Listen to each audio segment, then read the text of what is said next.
What if I told you that while Europe was struggling through the Dark Ages, an African empire was engineering water systems so advanced that some still function today 600 years later? This is the story they erased from your history books. The Ajuran Sultanate, the empire that made water bow to its will. Welcome back to Sky Chiefdom, where we uncover the African truths hidden in plain sight. If you're new here, hit that subscribe button because today, we're diving into hydraulic engineering that would make modern engineers jealous. Picture this, the Horn of Africa, 13th century. While most civilizations were at the mercy of rivers and rainfall, one empire decided to do the impossible. They would control water itself. The Ajuran Sultanate didn't just survive in the harsh Somali landscape, they thrived.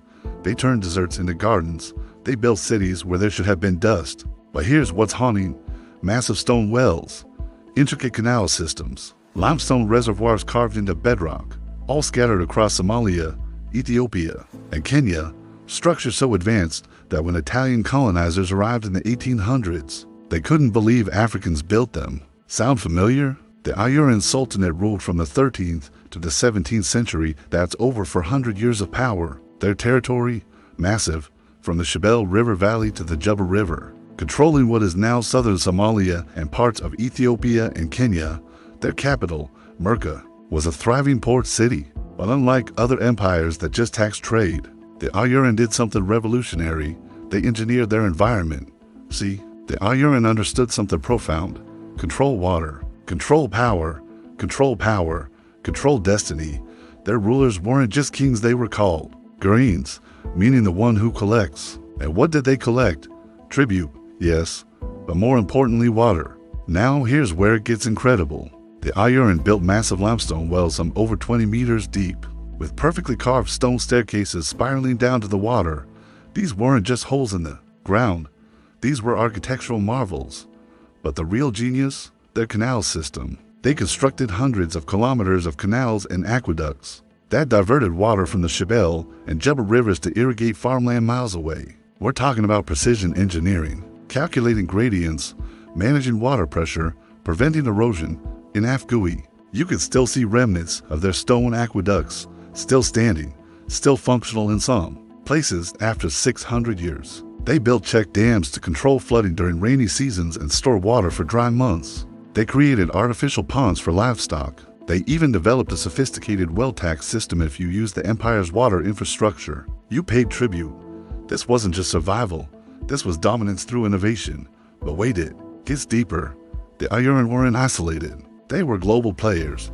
Chinese ceramics found in Ajuran sites, Ming Dynasty porcelain. This means trade routes connected them to China during the age of Zhenghi's treasure fleets. Persian influences in their architecture, Arabic inscriptions on their wells, Indian Ocean trade, networks bringing wealth from as far as Indonesia. They exported grain, livestock, ivory, and gold. Their agricultural surplus made possible by their water systems fed trade cities across the Indian Ocean. The Ajuran Sultanate was proof African empires weren't waiting for Europeans to civilize them. They were building, trading, and innovating on a global scale. So what happened? By the 17th century, internal conflicts and pressure from Oromo migrations weakened the Sultanate. Eventually, it fractured into smaller kingdoms. But here's the real tragedy.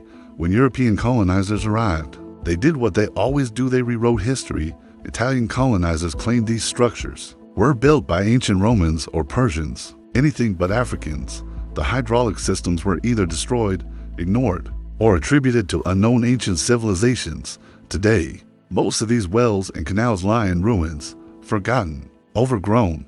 Some have been destroyed by modern conflict, and the Ajuran Sultanate, barely a footnote in world history textbooks.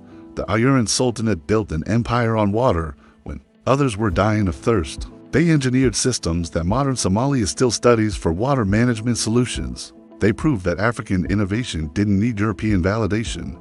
But they want you to forget. So remember this: every time someone tells you Africa had no history, no innovation, no empire showed them the wells of Ajuran, still standing, still speaking, still proving them wrong.